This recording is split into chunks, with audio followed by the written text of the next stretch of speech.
Hello everyone, আসসালামু আলাইকুম। It's me Sadia, welcome back to my channel. So guys, আজকে তোমাদের জন্য নিয়ে আসলাম ক্লে রেইনবো মেকিং। তো যেহেতু আমি আজকে ভিডিওটা বেশি স্কিপ করছি না, তো ভিডিওটা আমি ফার্স্ট করে দিয়েছি। তো আর গাইস, তোমরা প্লিজ একটা লাইক, কমেন্ট অ্যান্ড সাবস্ক্রাইব করবা, যাতে আমি আরও সামনে আগাতে পারি। তোমরা যদি না করো তাহলে তো আমি সামনে আগাতে পারবো না। তাও আমি আমার মতো চেষ্টা করবো, তোমরা একটা লাইক, কমেন্ট এবং সাবস্ক্রাইব করবা। সো চলো, বেশি কথা না বাড়িয়ে চলে যাই ক্লে রেইনবো মেকিংয়ে। তো ফার্স্ট অফ অল আমি দিয়ে নিলাম পার্পল, দেন আমি নিয়ে নিচ্ছি এখন ইয়েলো।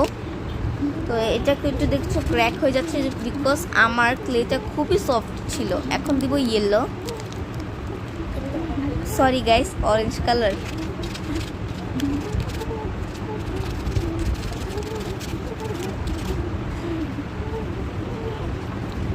সো এখন দিব রেড।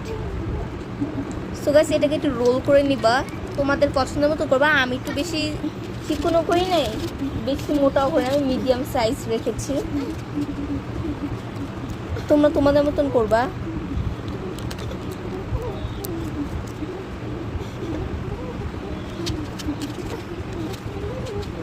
গাইস দেখো আমার ক্লের অবস্থা কি, মানে এত সফট, মানে পুরো এরকম ক্র্যাক হয়ে যাচ্ছে, একসাথে মিলে যাচ্ছে। দেন গ্রিন কালারটাকে সেম আগের প্রসেসেই রোল করব।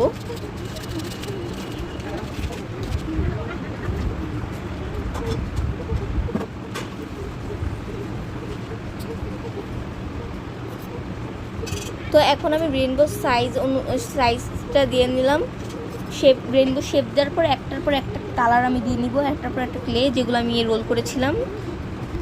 তো সেম আমার মতন আপনারা দিয়ে নেবেন। দেন সো গাইস, তারপরে দেখছো আমার ক্লেটা একটার সাথে একটা লেগে যাচ্ছে, আর এটা একটু ছিঁড়েই গেছিলো কিন্তু। দেন আমি একটুখানি প্রসেস করে লাগিয়ে নিয়েছি। তো এখন লাস্ট দিব পার্পেল।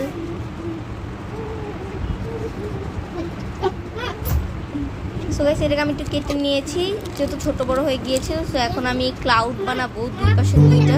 তো আমি হোয়াইট কালার ক্লে নিয়ে